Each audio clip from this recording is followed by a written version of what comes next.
Assalamualaikum warahmatullahi wabarakatuh. Alhamdulillahi rabbil alamin.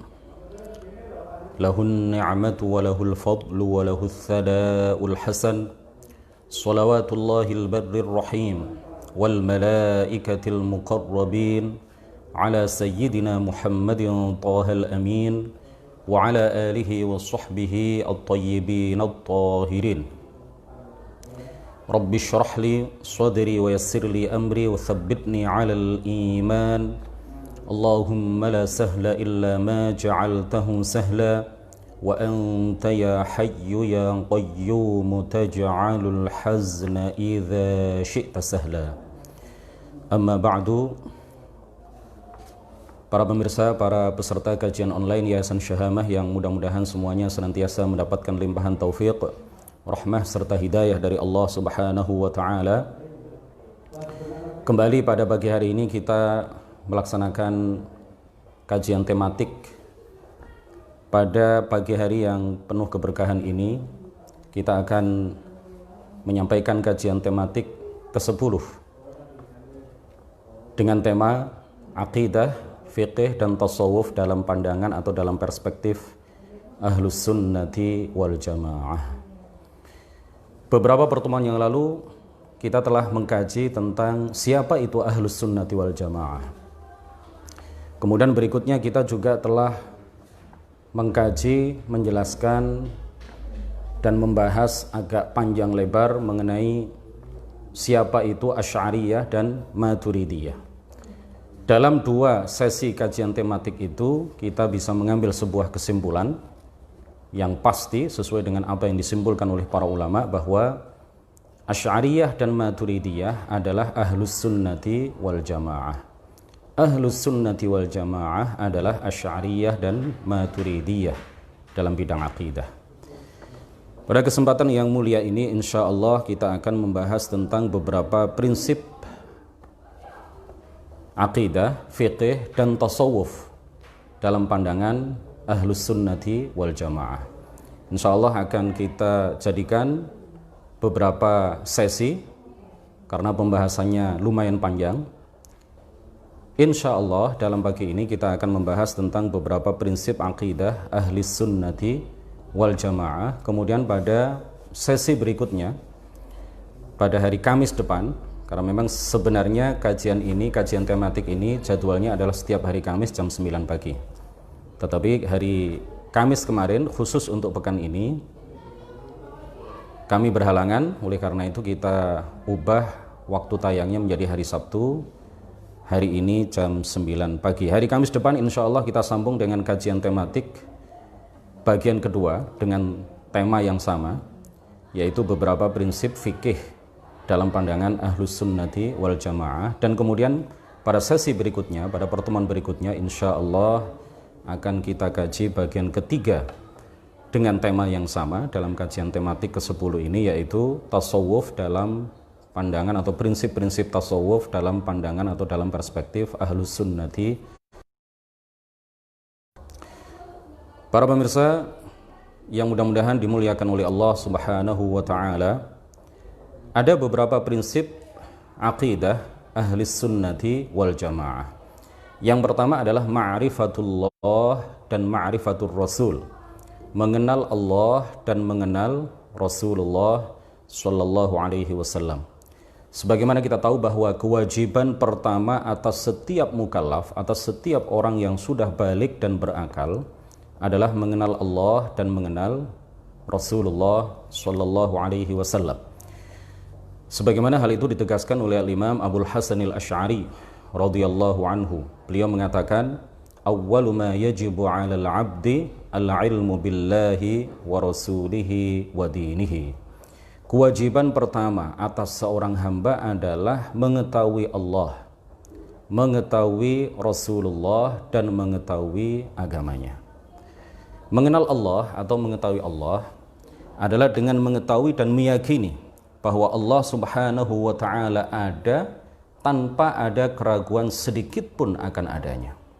Allah Subhanahu wa taala ada, tetapi keberadaannya tidak membutuhkan kepada tempat, keberadaannya tidak membutuhkan kepada arah, keberadaannya tidak membutuhkan kepada langit, keberadaannya tidak butuh kepada apapun, tidak butuh kepada siapapun. Dia ada tanpa permulaan, dia ada tanpa akhir, keberadaannya tidak berubah-ubah.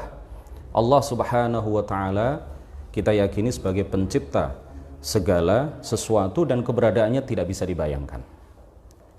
Mahma tasawwarta bibalik fallahu bikhilafi dzalik. Para ulama mendefinisikan, memberikan pengertian tauhid dengan makna ma'rifatullahi ta'ala ma'a ifradihi bil ibadah, ay nihayat at-tadhallul. Mengenal Allah, ya, tauhid adalah mengenal Allah Subhanahu wa taala atau mengetahui Allah Subhanahu wa taala disertai dengan beribadah hanya kepadanya, disertai dengan menyendirikannya dengan ibadah, ma'a ifradihi bil ibadah. Tauhid menurut para ulama adalah mengenal Allah disertai dengan menyembah atau beribadah hanya kepada Allah Subhanahu wa taala. Sedangkan mengenal Rasulullah adalah mengetahui dan meyakini bahwa Muhammad bin Abdullah yang berasal dari suku Quraisy, dari bangsa Arab, adalah utusan Allah Subhanahu wa taala yang menyampaikan wahyu dari Allah Subhanahu wa taala kepada seluruh manusia dan jin. Rasulullah kita yakini sebagai orang yang jujur dan benar dalam segala apa yang ia sampaikan dari Allah Subhanahu wa taala, baik itu terkait dengan penghalalan sesuatu, pengharaman sesuatu, baik itu terkait dengan apa yang beliau sampaikan yang berkaitan dengan cerita nabi-nabi dan umat-umat terdahulu, baik itu berkaitan dengan apa yang disampaikan oleh beliau yang ada kaitannya dengan hal-hal yang terjadi di masa yang akan datang. Apa yang terjadi di masa yang akan datang, baik di dunia seperti tanda-tanda hari kiamat, maupun di alam barzakh seperti nikmat kubur, siksa kubur dan lain sebagainya, maupun hal-hal yang terjadi pada hari kiamat seperti al-ba'ats, hari kebangkitan, seperti adanya surga, adanya neraka, adanya siksa di dalam neraka, adanya nikmat di dalam surga, adanya ru'yatullah dan lain sebagainya, melihat Allah tanpa bentuk, tanpa arah, tanpa serupa, tanpa bisa dibayangkan. Ini semuanya kita yakini, kita tahu dan kita yakini. Kalau kita sudah mengetahui dan meyakini itu semuanya, berarti kita telah mengenal Rasulullah Shallallahu Alaihi Wasallam. Nah, orang yang telah mengetahui dan meyakini dua hal tadi, yang terkait dengan hal-hal yang berhubungan dengan Allah Subhanahu wa taala seperti yang kami terangkan tadi, maupun hal-hal yang berkaitan dengan Rasulullah Shallallahu Alaihi Wasallam seperti yang kami terangkan tadi, maka itu artinya orang tersebut telah mengenal Allah dan telah mengenal Rasulullah Shallallahu Alaihi Wasallam, meskipun ia tidak mengetahui dalil atas hal itu, meskipun ia tidak mengetahui dalil baik secara global maupun secara terperinci mengenai adanya Allah. Misalkan Syekh Abdullah Al-Harari menegaskan di dalam salah satu karya beliau, faqad dhahaba 'ammatu fuqaha'il millati ila anna ma'rifat ad-dalil laysa bi syaratin li sihhatil imani wa kaunihi nafi'an. Pada umumnya para fuqaha, para ahli fiqih berpendapat bahwa mengetahui dalil itu bukanlah syarat sahnya iman, bukanlah syarat bermanfaatnya iman. Bal kullu man saddaqa ghairahu, akan tetapi setiap orang yang membenarkan orang lain,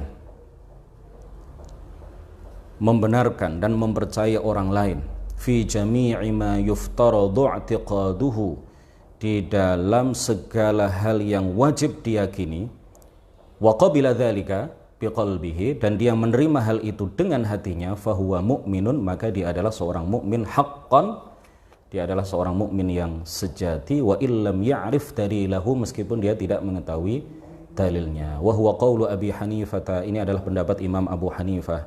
Wa Sufyan ats-Tsauri, ini adalah pendapat Sufyan ats-Tsauri. Wa Malikin, pendapat Imam Malik. Wal Auza'i, pendapat Imam Al-Auza'i. Wa Syafi'i, pendapat Imam Syafi'i. Wa Ahmad bin Hanbal, dan pendapat Imam Ahmad bin Hanbal. Wa jami'i ashabil dhawahiri, dan ini juga adalah pendapat seluruh pengikut Dawud al-Zahiri. Wa huwa adh-dhahiru min madhhabi Syekh Abi Mansur, dan tampaknya kata Syekh Abdullah adalah pendapat yang disampaikan oleh Al-Imam Abu Mansur Al-Maturidi. Wa dhallatil mu'tazilatu, dan orang-orang Mu'tazilah telah menjadi sesat bishtirati ma'rifatid dalil al-aqli li sihhatil iman, karena mereka telah mensyaratkan mengetahui dalil aqli sebagai syarat sahnya iman. Jadi menurut ahli sunnati wal jamaah, ini penting untuk kita ketahui bersama, bahwa orang yang mengetahui dan meyakini bahwa Allah subhanahu wa ta'ala ada tanpa ada keraguan sedikit pun akan adanya. Dia mengetahui dan meyakini bahwa Allah maha kuasa. Dia mengetahui bahwa Allah mukhalifun lil hawadith, berbeda dengan segala sesuatu, ada tanpa permulaan, ada tanpa akhir, dan seterusnya, seperti yang kami sampaikan tadi. Kemudian dia juga meyakini bahwa Nabi Muhammad bin Abdullah diutus oleh Allah kepada seluruh manusia dan jin. Kemudian dia percaya, mengetahui, dan meyakini bahwa Rasulullah benar dan jujur dalam segala apa yang beliau beritakan kepada kita. Maka orang tersebut telah mengenal Allah dan Rasulnya, telah beriman kepada Allah dan Rasulnya, dan imannya sah, meskipun dia tidak mengetahui dalil akli atas hal itu. Jadi mengetahui dalil global, misalkan atas adanya Allah, ini memang fardhu ain, memang fardhu ain. Tetapi ini bukanlah syarat keimanan seseorang.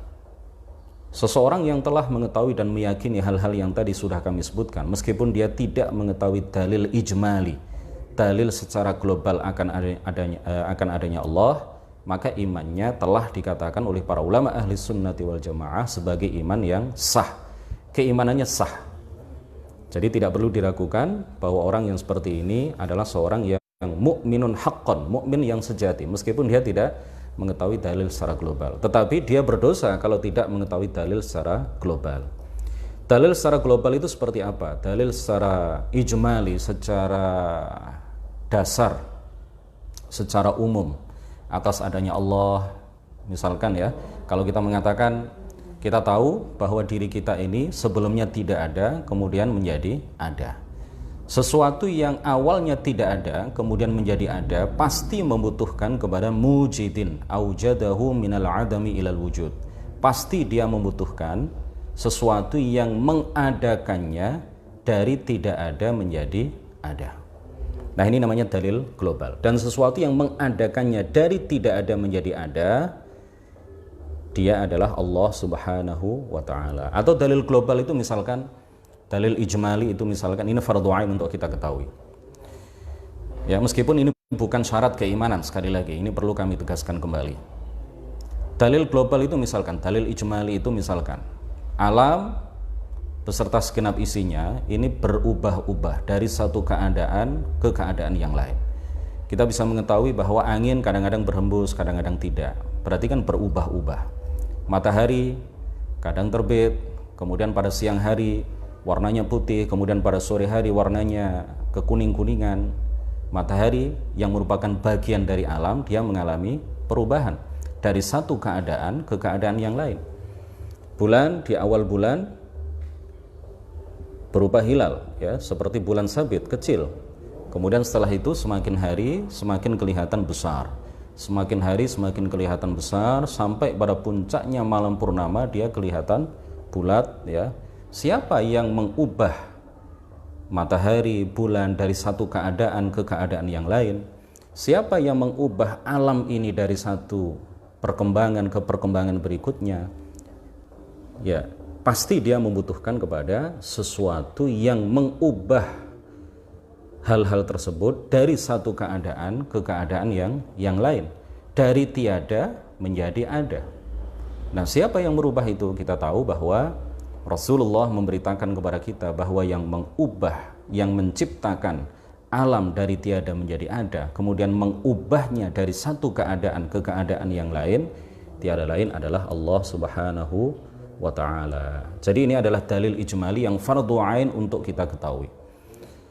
Adapun dalil terperinci, dalil tafsili, al-adillah at-tafsiliyah, dalil-dalil secara terperinci akan adanya Allah, akan kemahakuasaan Allah, dalil terperinci akan sifat iradah Allah dan lain sebagainya, maka itu adalah fardu kifayah.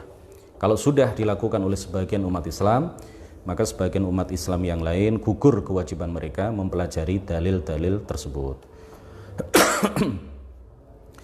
Kemudian yang berikutnya adalah tanzih. Ya, yang pertama adalah ma'rifatullah wa ma'rifatur rasul, mengetahui Allah dan mengetahui Rasulullah sallallahu alaihi wasallam. Kemudian yang kedua adalah tanzih, mensucikan Allah dari menyerupai makhluk. Nah, keyakinan bahwa Allah Subhanahu wa taala tidak menyerupai makhluknya itu jelas tertanam di hati setiap orang muslim. Keyakinan bahwa Allah Subhanahu wa taala tidak sama dengan apapun, tidak sama dengan siapapun, berbeda dengan segala sesuatu, tidak bisa dibayangkan, itu pasti tertanam secara fitrah di hati seorang muslim. Tidak seperti yang dikatakan oleh sebagian kalangan bahwa fitrah manusia itu meyakini bahwa Allah di atas. Ya, ini fitrah dengan fitrah alam mereka, ya, yang tidak menggunakan akal sehat mereka.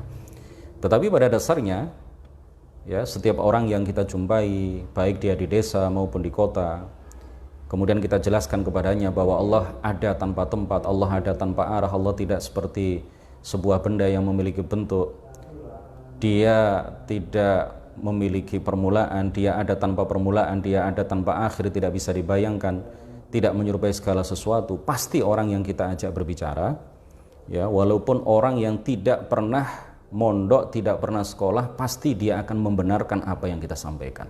Karena memang di dalam hatinya secara fitrah dia meyakini, tertanam keyakinan kuat bahwa dia meyakini seperti apa yang kita sampaikan kepadanya.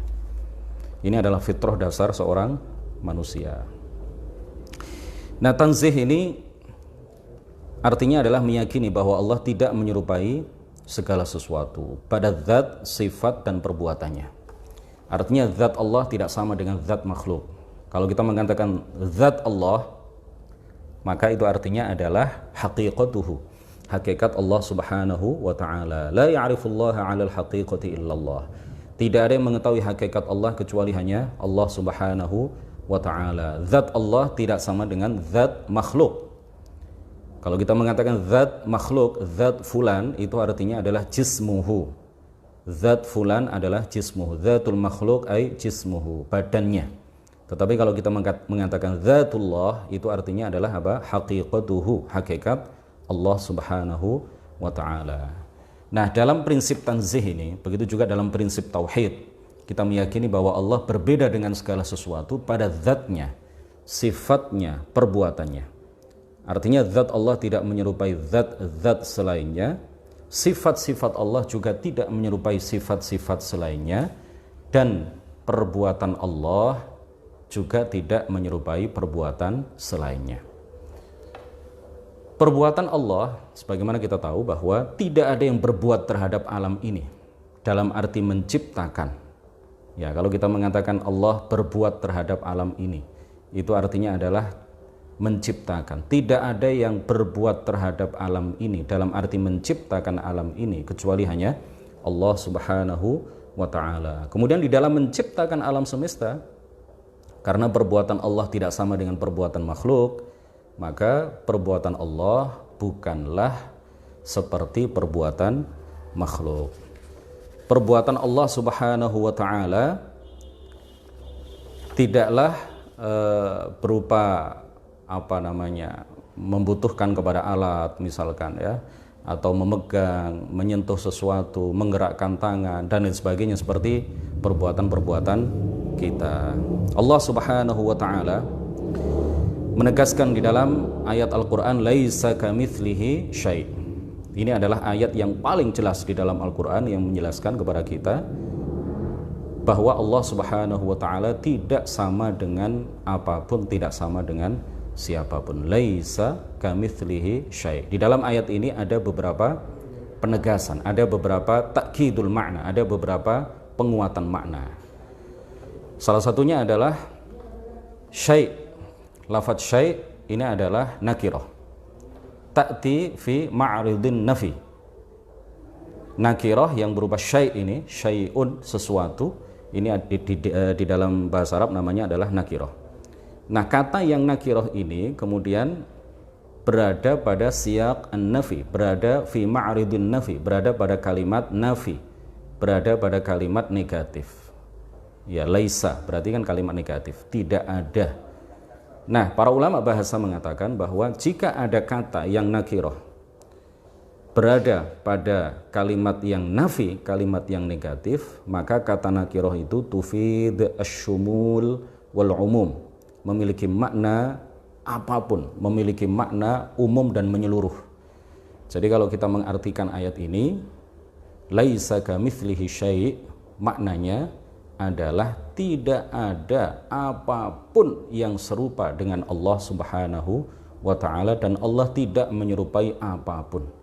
Ini penguatan makna yang pertama. Penguatan makna yang kedua terdapat di dalam lafadz ka mithlihi. Sebagaimana kita tahu bahwa lafadz ka dengan mithl itu artinya sama. Seandainya Allah Subhanahu wa ta'ala berfirman laisa ka huwa syai', maka kita sudah paham bahwa dia tidak sama dengan segala sesuatu.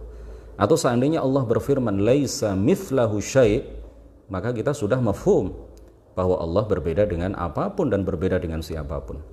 Tetapi Allah Subhanahu wa ta'ala di dalam ayat ini terdapat menggunakan dua kalimah, dua kata yang memiliki arti yang sama dijadikan dalam satu rangkaian, ka mithlihi, ini untuk litakid al-makna, untuk menguatkan makna bahwa Allah benar-benar tidak sama dengan apapun dan tidak serupa dengan siapapun. Al-Imam Abu Ja'far At-Tahawi mengutip ijma' para ulama salaf. Ya, ini bukan ijma' biasa, ini bukan ijma' ulama sekarang, bukan ijma' ulama 2020, bukan. Tetapi yang beliau kutip, beliau nukil ini adalah ijma' para ulama salaf. Bukan main-main, ijma' para ulama salaf dikutip oleh Al-Imam Abu Ja'far At-Tahawi. Beliau mengatakan apa? Ta'ala ya'nillah 'anil hududi wal ghayati wal arkani wal a'dha'i wal adawati la tahwihil jihadus sittu kasairil mubtada'at. Allah Maha Suci, kata beliau. Ini bukan pendapat beliau pribadi, tetapi beliau hanya mengutip apa yang telah disepakati oleh para ulama salaf, yaitu para ulama yang hidup pada abad pertama, abad kedua, dan abad ketiga Hijriah. Ta'ala, Allah Maha Suci, 'anil hududi, dari ukuran kecil, ukuran sedang, ukuran besar. Artinya Allah tidak berukuran sama sekali, Allah tidak berbentuk sama sekali. Wal ghayat, dan Allah Maha Suci dari batas-batas akhir. Wal arkan, Allah Maha Suci dari sisi-sisi. Ya, kalau di bangunan ini ada sisi sebelah sana, ada sisi sebelah sana, ada sisi sebelah sana, ada sisi sebelah sana. Allah Maha Suci dari itu. Artinya Allah sama sekali tidak memiliki sisi. Anggota badan yang besar, Allah Maha Suci dari anggota-anggota badan besar seperti wajah, tangan, dan lainnya. Kemudian juga wal adawat, Allah Maha Suci dari anggota-anggota badan kecil seperti mulut, lidah, anak lidah, hidung, telinga, dan lain sebagainya. Kemudian beliau mengatakan dengan tegas, mengutip apa yang telah disepakati oleh para ulama, la tahwihil jihadus sittu kasairil mubtada'at, dia tidak diliputi baik oleh satu arah maupun oleh 6 arah penjuru, sebagaimana makhluk-makhluk ciptaannya diliputi oleh 6 arah penjuru. Sebagaimana kita tahu bahwa makhluk itu kalau tidak di atas pasti di bawah, kalau tidak di kanan pasti di kiri, kalau tidak di depan pasti di belakang. Itu makhluk. Allah tidak butuh itu semuanya, karena Allah berbeda dengan makhluk. Allah tidak butuh kepada tempat, tidak butuh kepada arah. Kemudian Al-Imam Abu Mansur Al-Baghdadi mengutip ijma' para ulama ahli sunnati wal jamaah di dalam kitab beliau Al-Farqu Bainal Firaq. Beliau mengatakan wa ajma'u ala annahu la yahwihi makan wa la yajri alaihi zaman. Para ulama ahli sunnati wal jamaah bersepakat menyatakan bahwa Allah subhanahu wa ta'ala tidak diliputi oleh tempat dan tidak dilalui oleh waktu. Allah subhanahu wa ta'ala tidak berada di satu tempat maupun di seluruh tempat, dan Allah subhanahu wa ta'ala tidak berlaku baginya peredaran massa, tidak berlaku baginya perubahan waktu, tidak berlaku baginya pergantian waktu, tidak dilalui oleh waktu. Yang dilalui oleh waktu itu kita, makhluk.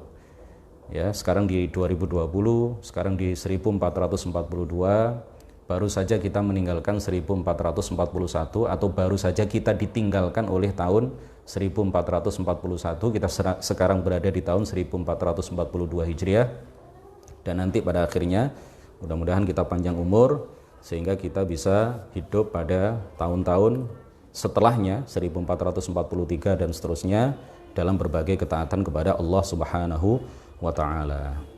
Al-Imam Abu Nasr Al-Qushairi menegaskan, beliau mengatakan bahwa walladzi yadhhadu syubahahum an yuqala lahum qabla an yakhluqal 'alama awil makan hal kana mawjudun am la. Dan dalil yang bisa mematahkan syubhat mereka, dalih-dalih orang-orang yang meyakini bahwa Allah ada tanpa Allah berada di suatu tempat, dalil yang bisa mematahkan apa yang mereka sampaikan itu adalah dikatakan kepada mereka qabla an yakhluqal 'alam awil makan hal kana mawjudun am la. Apakah Allah Subhanahu wa taala sebelum menciptakan alam atau sebelum menciptakan tempat Allah ada atau Allah tidak ada? Ya, famin daruratil aql an yaqulu bala. Kalau mereka memiliki akal yang sehat, pasti mereka akan mengatakan iya, ya, Allah ada. Pasti mereka akan mengatakan Allah ada. Nah, kemudian fayalzamuhu law sahha qawluhu la yu'lamu mawjudun illa fi makanin ahadu amrayn. Kemudian seandainya perkataan mereka bahwa tidaklah diketahui adanya sesuatu kecuali sesuatu itu berada di sebuah tempat, seandainya perkataan mereka ini benar, fayalzamuhum ahadu amrayn, ya, maka mereka tidak bisa lepas dari salah satu dari dua perkara. Yang pertama, imma an yaqul al-makan wal 'arsy wal 'alamu qadim, wa imma an yaqul ar-rabb muhdath, wa hadha ma'alul jahalatil hasyawiyyah, laisa al-qadim bil muhdath wal muhdatsu bil qadim. Jadi untuk mematahkan syubhat yang disampaikan oleh kaum mujassimah, kaum hasyawiyah, kaum jihawiyah, ya, orang-orang yang meyakini bahwa Allah berada di suatu tempat, dan mereka selalu mendengung-dengungkan bahwa kalau dikatakan Allah tidak, itu artinya menafikan adanya Allah Subhanahu wa taala. Maka kita katakan kepada mereka, sebelum Allah menciptakan alam semesta, sebelum Allah menciptakan tempat, Allah ada apa tidak ada? Kalau mereka punya akal yang sehat, maka pasti mereka akan menjawab Allah ada. Nah, maka kemudian ketika mereka mengatakan seperti itu, maka mereka tidak bisa lepas dari salah satu dua perkara. Apa itu? Yang pertama adalah imma an yaqul al-makan wal 'arsy wal 'alamu qadim. Arasy, alam semesta, tempat, itu berarti tidak memiliki permulaan. Ya, karena mereka mengatakan bahwa Allah itu pasti berada di suatu tempat.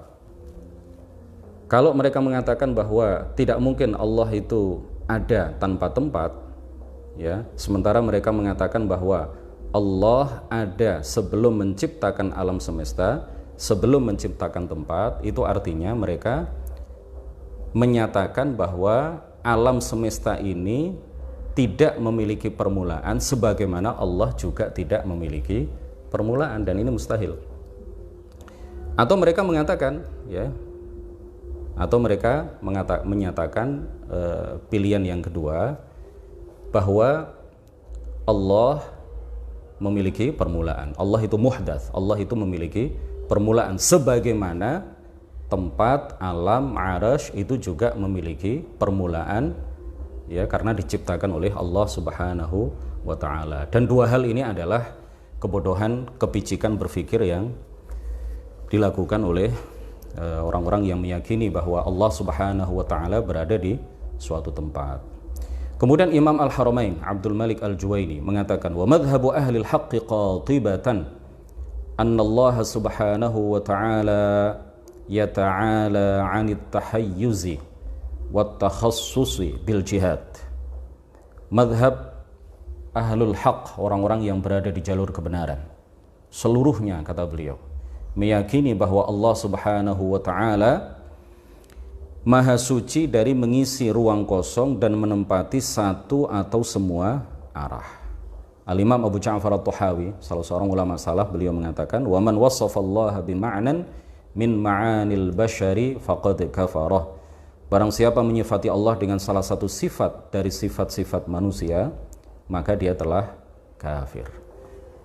Sifat manusia diantaranya adalah menempati suatu tempat, menempati suatu arah, memiliki bentuk, memiliki ukuran, memiliki warna, memiliki sifat bergerak dari satu tempat ke tempat yang lain, berubah dari satu keadaan ke keadaan yang lain, melihat dengan mata, mendengar dengan telinga, memegang, menyentuh, ya, membutuhkan kepada alat di dalam melakukan sesuatu. Ini semuanya adalah sifat-sifat manusia. Al-Imam Abu Ja'far At-Tahawi, salah seorang ulama salaf, menegaskan dengan sangat tegas, sangat eksplisit. Beliau mengatakan, wa man wasafallaha bima'nan min ma'anil bashari faqad kafar. Barang siapa yang menyifati Allah dengan salah satu sifat manusia, maka dia telah kafir.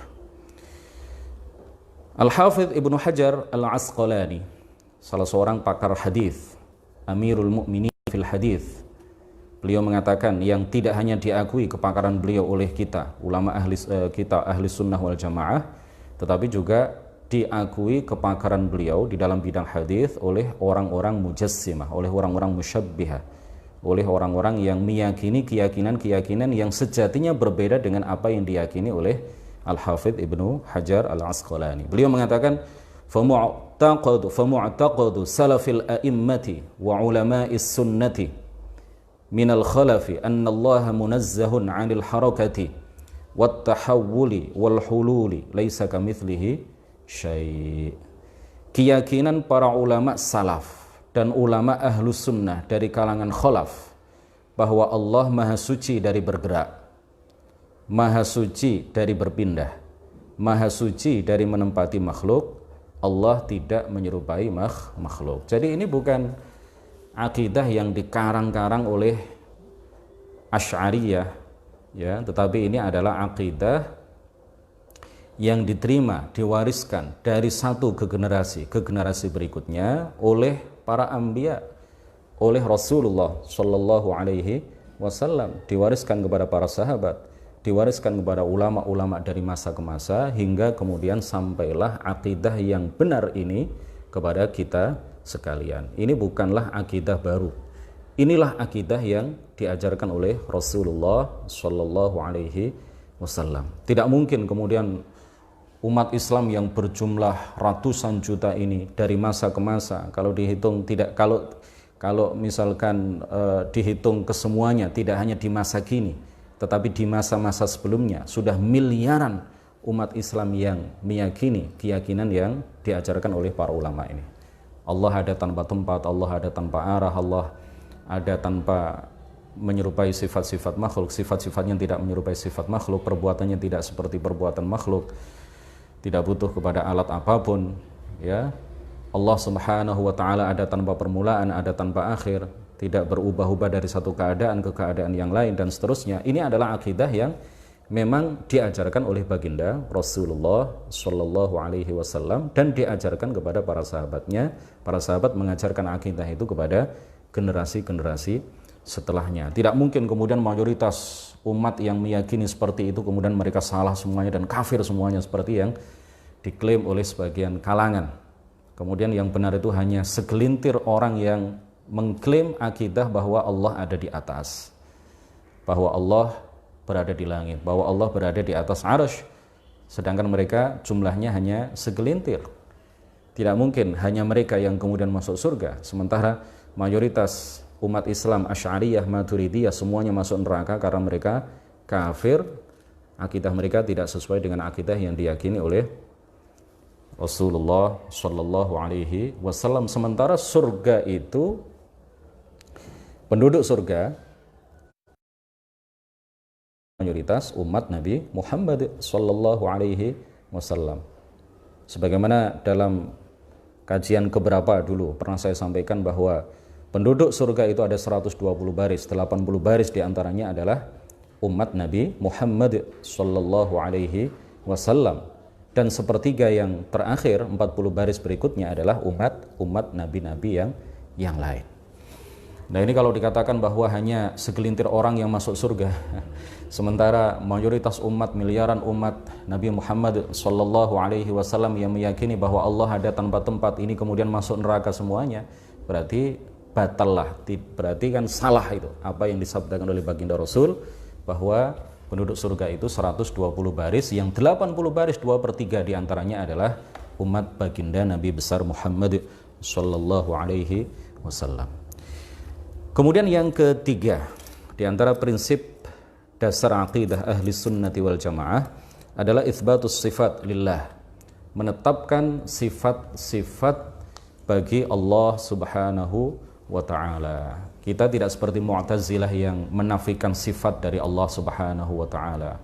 Kita juga tidak seperti kaum musyabbihah yang menetapkan sifat tetapi menyamakan sifat-sifat Allah dengan makhluknya, dengan sifat-sifat makhluknya. Kita berada di tengah, kita wasat, kita menetapkan sifat bagi Allah, di waktu yang sama kita meyakini dan kita menyatakan sebagaimana dinyatakan oleh para ulama ahli sunnati wal jamaah bahwa sifat-sifat Allah tidak sama dan tidak serupa dengan sifat-sifat makhluk. Hadirin rahimakumullah, di antara sekian banyak sifat-sifat Allah Subhanahu wa ta'ala, ada yang disebut dengan sifat 13 atau sifat 20. Sebagian ulama mengatakan 13, sebagian ulama mengatakan 20. Nah, sifat 20 atau sifat 13 ini disebut dengan sifatul dzat. Artinya adalah sifat allati yusafullahu biha wa la yusafu bimuqabiliha.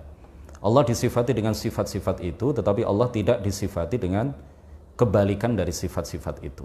Ya, seperti wujud misalkan. Sifat kebalikan dari sifat wujud adalah al-adam. Allah disifati dengan sifat wujud tetapi tidak disifati dengan sifat al-adam misalkan. Allah disifati dengan sifat al-baqa, ya, tetapi tidak disifati dengan kebalikan dari sifat al-baqa, yaitu al-fana, dan begitu seterusnya. Nah, ini namanya apa? Sifat az-zat. Dan ini kata para ulama jumlahnya adalah 13 atau 20. Dan inilah yang fardhu ain bagi setiap orang yang sudah balik dan berakal untuk mengetahuinya. Fardhu ain untuk mengetahuinya. Kalau menghafalnya ini fardhu kifayah.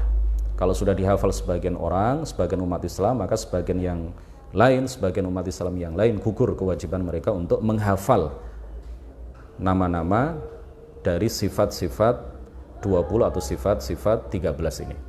Jadi yang difardhu'ainkan bagi setiap orang yang sudah mukallaf adalah mengetahui. Sering saya menyampaikan pertanyaan, Ustadz, kalau tidak menghafal bagaimana bisa mengetahui? Ya bisa. Ya seperti orang-orang yang sudah tua, sudah uzur, ya, di atas 60 tahun. Dia tidak pernah belajar, misalkan tidak pernah mondok, kemudian kita jelaskan kepadanya Allah bersifat dengan sifat wujud, kemudian kita terangkan sifat wujud itu seperti apa. Ya, sifat wujud itu penjelasannya bagaimana, kemudian qidam, baqa, mukhalafatuhu lil hawadithi, dan begitu seterusnya sampai terakhir. Kemudian dia paham, dia mengetahui itu dan dia yakini itu, maka sudah gugur kewajiban dia untuk mengetahui sifat 20 atau sifat 13. Nah, sifat 13 atau sifat 20 ini bukan berarti kita membatasi sifat Allah Subhanahu wa ta'ala. Karena sifat-sifat Allah itu tidak terbatas. Segala sifat yang menunjukkan kesempurnaan bagi Allah Subhanahu wa ta'ala maka itu adalah sifat bagi Allah Subhanahu wa taala. Kenapa harus ada sifat 20? Nah, sifat 20 ini adalah sifat yang kita difardu'ainkan, diwajibkan atas masing-masing dari kita untuk mengetahuinya. Karena sifat-sifat 13 atau sifat 20 ini tidak hanya bisa diketahui secara dalil nakli. Orang yang hanya menggunakan akalnya saja, pasti dia akan berkesimpulan bahwa Allah bersifat dengan 13 sifat ini atau 20 sifat ini. Kemudian sifat-sifat ini kenapa difardu'ainkan bagi kita untuk mengetahuinya? Karena disebutkan secara berulang-ulang di dalam nas-nas syariat, baik di dalam Al-Quran maupun hadis. Kemudian juga sifat 13 atau sifat 20 ini merupakan syaratul uluhiyah, syarat-syarat ketuhanan. Nah, jadi kalau seandainya Tuhan itu tidak bersifat dengan salah satu dari sifat 13, maka alam semesta ini tidak akan ada. Ya. Akal bisa akal tanpa mengetahui dalil dari Al-Quran dan hadis akan secara otomatis mengetahui dan meyakini bahwa Allah bersifat dengan sifat wujud. Tuhan itu pasti ada. Kalau Tuhan tidak ada, maka alam ini juga tidak ada. Nah, ini makanya kemudian para ulama menyatakan wajib bagi kita, fardhu ain bagi kita untuk mengetahui sifat 13 atau sifat 20. Nah, ada lagi selain 13 sifat itu, para ulama ahli sunnati wal jamaah juga menetapkan bagi Allah Subhanahu wa taala sifatul af'al, sifat al-af'al atau dikenal dengan istilah sifatut takwin. Nah, sifatul af'al itu adalah as-sifat allati yusafullahu biha wa bimuqabiliha. Sifat-sifat yang Allah disifati dengan sifat-sifat tersebut dan juga disifati atau bersifat dengan kebalikan dari sifat-sifat tersebut. Contohnya seperti apa? At-takhliq, maha menciptakan, ya, menciptakan, mengadakan sesuatu, ya, dari tidak ada menjadi ada, atau meniadakan sesuatu dari ada menjadi tidak ada. Kemudian at-tarziq, ya, memberikan rezeki kepada sebagian hambanya, tidak memberikan rezeki kepada sebagian hambanya. Al-ihya, menghidupkan. Al-imatah, mematikan. Al-is'ad, menciptakan keimanan pada diri seseorang atau menjadikan seseorang beriman. Al-ishqa, menjadikan seseorang kafir, dan lain sebagainya. Ini disebut sebagai sifat-sifat af'al atau sifatul af'al, ya, atau sifatut takwin. Kemudian ada lagi, ya, para ulama ahli sunnati wal jamaah juga menetapkan bagi Allah Subhanahu wa taala as-sifat al-khabariyah, ya, as-sifat al-khabariyah. Seperti apa? Al-wajh, al-ain, al-yad, ya, sifat-sifat khabariyah yang hanya ditetapkan oleh Al-Quran atau hadis Rasulullah sallallahu alaihi wasallam. Nah, sifat khabariyah itu seperti yang tadi sudah kita sampaikan, kal wajh wal yad, ya, seperti al wajh. Disebutkan di dalam Al-Quran bahwa beberapa ayat itu menyebut bahwa Allah memiliki wajh, ya, tidak bisa diartikan ke dalam bahasa apapun.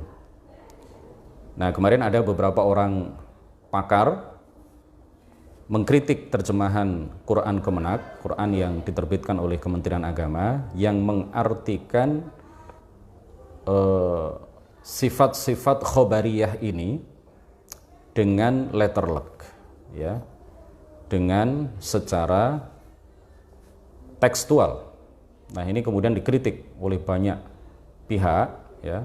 Mudah-mudahan, dan sudah ada surat-surat yang masuk ke tim penerjemah Kemenak, misalkan menyoroti terjemahan istawa dengan makna bersemayam. Karena bersemayam itu tidak ada satupun arti di dalam Kamus Besar Bahasa Indonesia yang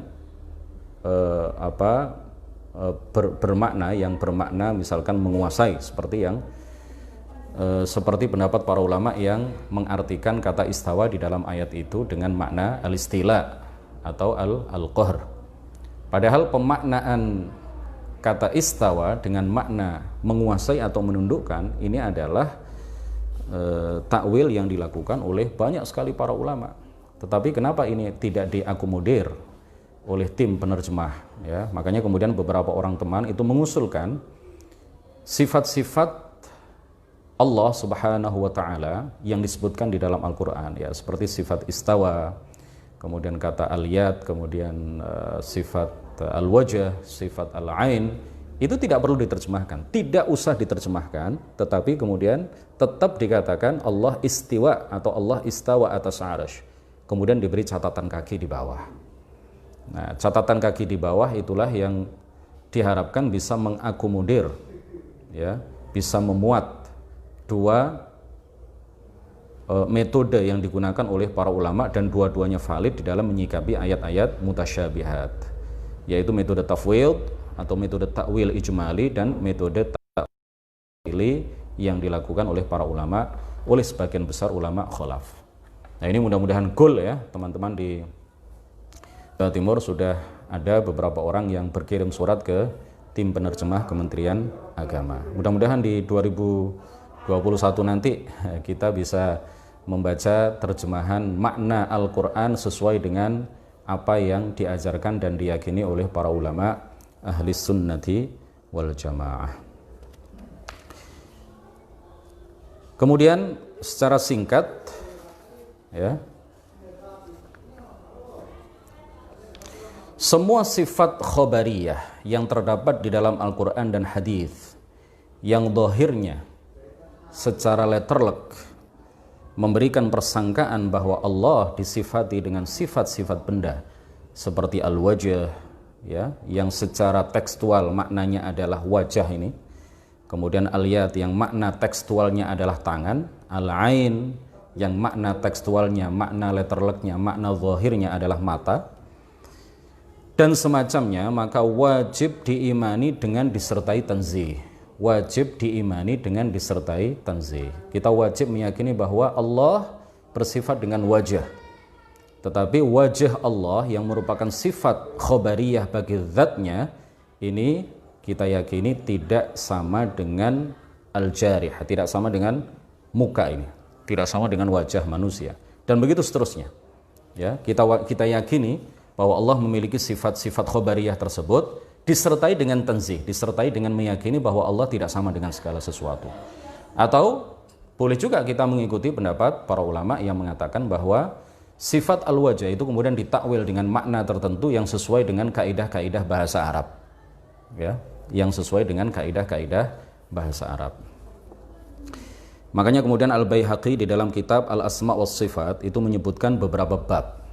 Ya, Al-Baihaqi, seorang Asy'ari tulen, seorang pejuang Asy'ariyah, seorang pakar hadis, tetapi beliau juga seorang pakar ilmu tauhid, ya, pejuang mazhab Asy'ari pada masanya.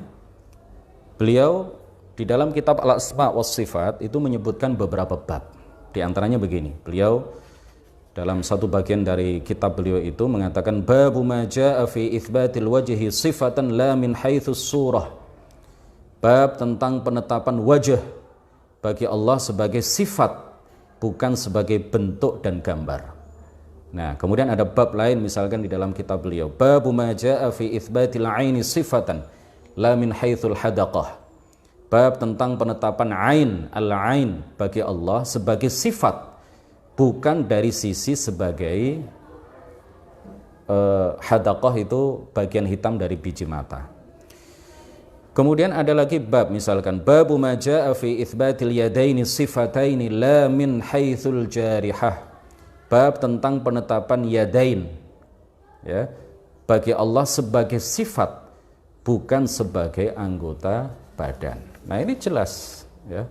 Jadi tidak diragukan lagi bahwa sifat-sifat khobariyah itu di dalam pandangan para ulama ahli sunnati wal jamaah, kita tetapkan bahwa sifat-sifat itu adalah sifat-sifat Allah disertai dengan kita meyakini tanzih ketika kita membaca dan meyakini ayat-ayat yang terdapat di dalamnya keterangan mengenai sifat khobariyah seperti al-wajh, al-ain dan seterusnya tadi, al-yad, ya, al-yadain dan lain sebagainya. Kemudian prinsip dasar akidah ahli sunnah yang keempat adalah khalqu af'alil ibad.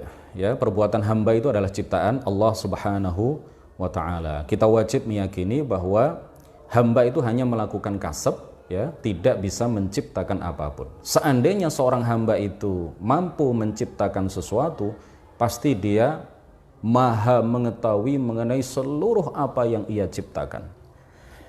Ya, kenyataannya, faktanya apa? Hamba tidak mengetahui banyak hal. Jangankan mengetahui apa yang tampak, ya, apa yang tidak tampak, ya, seperti apa yang terjadi di dalam perut kita, misalkan ketika lambung, ketika organ-organ di dalam tubuh mengunyah dan melembutkan makanan-makanan dan minuman-minuman yang kita masukkan ke dalam perut kita. Jangankan itu, apa yang tampak saja, apa yang tampak, seperti apa gerakan tangan, berapa kali kita bergerak dalam sehari semalam, kita nggak tahu. Kita nggak tahu, karena bukan kita yang menciptakannya. Berapa kali kita mengedipkan mata, padahal ini tampak, kita rasakan. Ya, kita meyakini bahwa seorang hamba, sebagaimana diyakini dan diajarkan oleh para ulama ahli sunnati wal jamaah, pencipta segala sesuatu adalah Allah Subhanahu wa ta'ala. Manusia tidak dapat menciptakan apapun. Tetapi kita juga tidak meyakini seperti apa yang diyakini oleh kaum Jabriyah, yang menyatakan bahwa manusia itu majbur di dalam melakukan sesuatu, ya, tidak punya kehendak sama sekali di dalam melakukan sesuatu, sebagaimana kapas yang ditiup angin ke sana kemari. Kita juga tidak meyakini seperti ini, karena kita seorang hamba bisa membedakan antara, ya, gerakan yang kita sengaja dengan gerakan yang tidak kita sengaja, yang seperti kita bergerak karena kedinginan, menggigil kedinginan. Itu kita bisa merasakan bedanya. Itu artinya apa? Kita punya kehendak, ya. Kita punya kehendak, kita punya ikhtiar, kita punya daya pilih. Ya, kita sadar ketika kita akan melakukan kajian online seperti ini, ketika para pemirsa sekalian membuka HP, kemudian melihat dan menyaksikan serta menyimak apa yang kita kaji pada saat ini, kita sadar sesadar-sadarnya. Dan kemudian ada sebagian yang sibuk, kemudian hanya dilihat 2 menit, 3 menit, 5 menit, ya, atau mungkin sekian detik, kemudian dimatikan.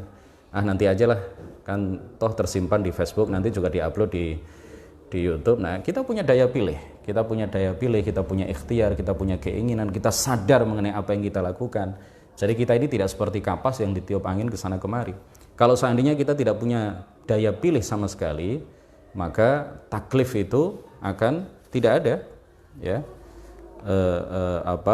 Maka pertanggungjawaban di akhirat itu tidak akan diminta kepada kita, karena kita tidak punya daya pilih antara memilih ketaatan dengan memilih kemaksiatan, misalkan. Al-Imam Abu menegaskan, wa af'alul ibadi khalqullahi wa kasbun min adalah ciptaan Allah dan kasab dari para hamba. Kasab ini sudah sering kita sampaikan, ya. Sudah kita sampaikan dalam berbagai forum, dalam berbagai sesi kajian, ya, tidak perlu diulang di sini.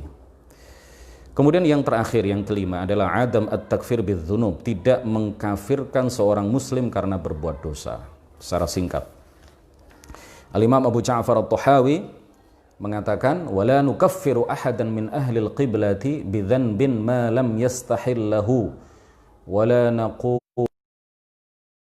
al-imani dzanbun liman amilahu. Kita tidak mengafirkan seorang pun di antara kaum muslimin karena perbuatan dosa yang dilakukannya selama ia tidak menghalalkannya. Kita juga tidak mengatakan selama orang beriman, dosa apapun yang dilakukan dia tidak membahayakannya. Nah, akidah ahli sunnati wal jamaah menyatakan bahwa para pelaku dosa, meskipun dosa itu besar, maka dosa besar yang dilakukannya itu tidak mengeluarkan dia dari Islam. Para pelaku dosa besar itu kita katakan sebagai orang yang tetap beriman, mukmin, tetapi dia adalah fasik, pelaku dosa besar, dan imannya lemah, ya. Imannya tidak sempurna, imannya kurang, imannya naqis. Ya, dia tidak sebagai orang yang kamilul iman selama dia dengan syarat, selama dia tidak menghalalkan dosa besar yang dia lakukan selama dia tidak meyakini kehalalan dosa besar yang dia lakukan. Seperti orang yang meninggalkan sholat 5 waktu. Hukumnya apa? Kita lihat, kita rinci sebagaimana penjelasan para ulama ahli sunnati wal jamaah. Berlaku dosa besar seperti orang yang tidak melakukan sholat, salah satu sholat 5 waktu. Maka dirinci, kalau dia meninggalkan sholat 5 waktu karena meyakini dalam hatinya bahwa sholat 5 waktu itu tidak wajib, maka orang yang seperti ini dia kafir. Dengan kesepakatan para ulama, tidak ada perbedaan pendapat di kalangan para ulama.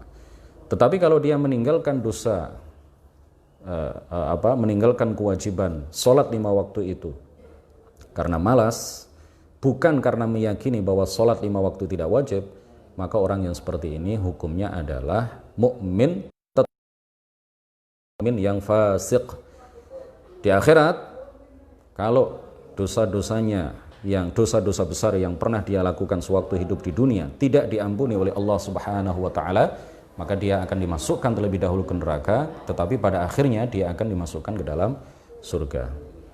Tetapi kalau Allah menghendaki, Allah mengampuni dosa-dosanya dan tidak dimasukkan ke neraka, tetapi langsung dimasukkan ke dalam surga. Begitu juga dosa-dosa besar yang lain. Pelaku zina, zina adalah salah satu dosa besar. Hukumnya dirinci. Kafir apa tidak orang yang melakukan zina? Kafir apa tidak orang yang melakukan bunuh diri? Kafir apa tidak orang yang berjudi? Kafir apa tidak orang yang melakukan dosa-dosa besar yang lain? Rinciannya sama. Kalau dia melakukan dosa-dosa besar itu, ya, salah satu dosa besar yang kita sebutkan tadi, dengan keyakinan bahwa dosa-dosa tersebut memang halal dilakukan, artinya dia meyakini bahwa dia di dalam hatinya meyakini bahwa saya melakukan ini dan tidak ada pertanggungjawabannya nanti di akhirat. Saya meyakini ini adalah sebuah perbuatan yang halal, saya enjoy saja melakukannya dan tidak ada siksa nanti di akhirat. Ini bukanlah sebuah dosa, ini halal saya lakukan, boleh-boleh saja. Maka kalau orang ketika melakukan perbuatan-perbuatan dosa besar itu, dalam hatinya dia memiliki keyakinan seperti itu, maka hukumnya dia kafir. Tetapi kalau dia melakukan dosa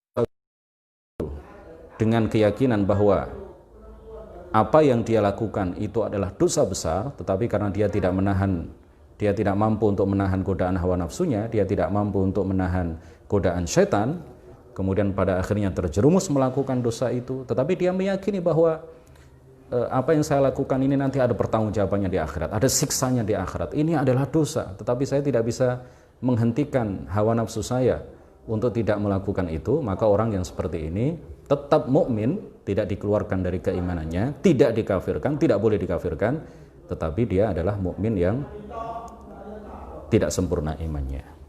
Demikian kajian kita pada pagi hari ini, mudah-mudahan bermanfaat bagi kita semuanya. Insya Allah pada sesi berikutnya dengan tema yang masih sama, yaitu akidah, fiqih, dan tasawuf dalam pandangan ahli sunnati wal jamaah, akan kita lanjutkan pada bagian kedua pada hari Kamis depan. Insya Allah kita akan menyoroti, kita akan mengkaji dan membahas tentang beberapa prinsip fikih yang dalam pandangan atau dalam perspektif para ulama ahli sunnati wal jamaah. Demikian, sekali lagi mudah-mudahan bermanfaat. Nuhallil wa nusalli ala nabi, la ilaha illallah, Allahumma salli ala sayyidina Muhammad wa ala alihi wa sahbihi wa sallim. Rabbi ighfirli wa liwalidayya wa lil mu'minina wal mu'minat, wallahu al-muwaffiq ila aqwamit thariq. Barakallahu fikum, wassalamu alaikum warahmatullahi wabarakatuh.